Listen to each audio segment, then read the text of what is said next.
फक्त घरूच न्ही तर भायली आमची सोसायटी आसा ती सांबाळटा. आमच्या बरोबर आज अशीच एक स्वामिनी आसा जान्हवी पुराणे. नमस्कार. सो आता जान्हवी ताई इकडे आता आम्ही तुमच्याबद्दल ऐकलं आहे की तुम्ही म्हणजे गहू किंवा तांदूळ किंवा ज्वारी असं पीठ तुम्ही घरात दळून देतात. मला प्रेरणा मिळाली म्हणजे सहज म्हणून असं मिस्टरनी म्हटलं होतं, वाढदिवसाला काय घ्यायचं? वाढदिवसाला काय घ्यायचं तर काय साड्या, कपडे, दागिने काय कायमच असतात. सो तेव्हा असं ते स्वतःहूनच म्हणाले की नाही, मी तुला वाढदिवसाला घरघंटी घेऊ आपण. ते त्या म्हणजे ते एक निमित्त झालं, म्हणजे वाढदिवस हे एक निमित्त झालं. त्या निमित्ताने घरघंटी मला मिळाली. मग त्यानंतर 1 झाली, 2 झाली, आता ही मी 3री घरघंटी चालू आहे म्हणजे माझी आता नवीन घेतलेली.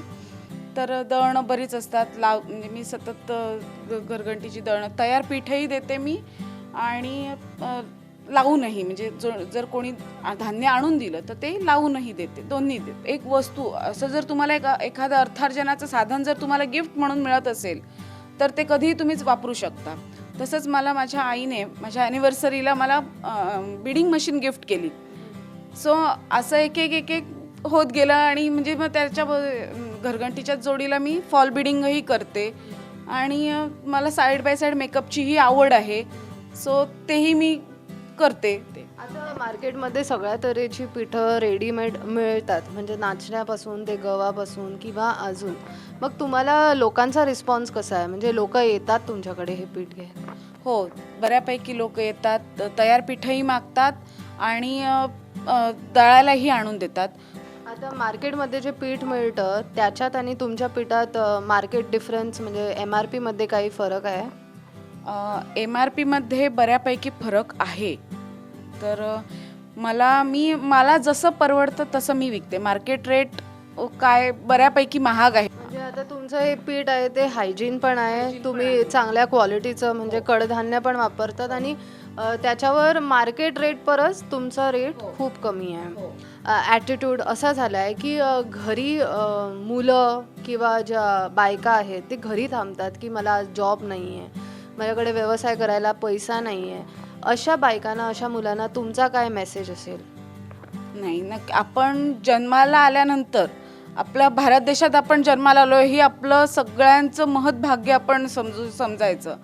कारण भारताला हे भारत माता म्हटलेलं आहे. अमेरिकेला सध्या मावशीसुद्धा कोणी म्हणत नाही. बाई एक सक्षम बाई आपण बनलं पाहिजे. पण घरात नुसतं बसून काय फायदा आहे? स्वतःची ओळख निर्माण करता आली पाहिजे. एखाद्या स्त्रीने स्वतःची ओळख स्वतः निर्माण करावी. हा जो तुमचा आता धंदा आहे, म्हणजे जे तुम्ही गिरण अशी आम्ही इकडे गोव्यात म्हणतो ती तुम्ही चालवतात, त्याच्यात तुम्हाला फायदा हा आहे? हो, आहे. मी हा प्रश्न का विचारते, कारण खूप जणांना असा एक समज असतो की मी हा धंदा करते पण याच्यात मला फायदा होईल का, हा एक म्हणजे खूप महिलांचा हा प्रश्न असतो. मे बी स्टार्टिंग काही फायदा कमी असेल पण तो वेळोवेळी मग वाढतो, त्यासाठी माझा हा प्रश्न होता. नाही, व्यवस्थित मला तरी फायदा चांगलाच झालेला आहे आणि मी वेगळा डबा केलेला आहे.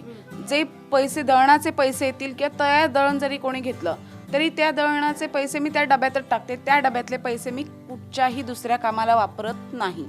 सो तेच पैसे मी त्याच कारणासाठी वापरते. त्याच्यामुळे मला तरी फायदा बऱ्यापैकी झालेला आहे. म्हणजे आमच्याबरोबर ही एक स्वामिनी आशिल्ली जान्हवी पुराणे. ती स्वतः घरान एक चक्की घेऊन आपली स्वतःची गिरण चलयतात. सो ओंकार फळारी बरोबर आपण बडीगर प्रुडंटा खातीर.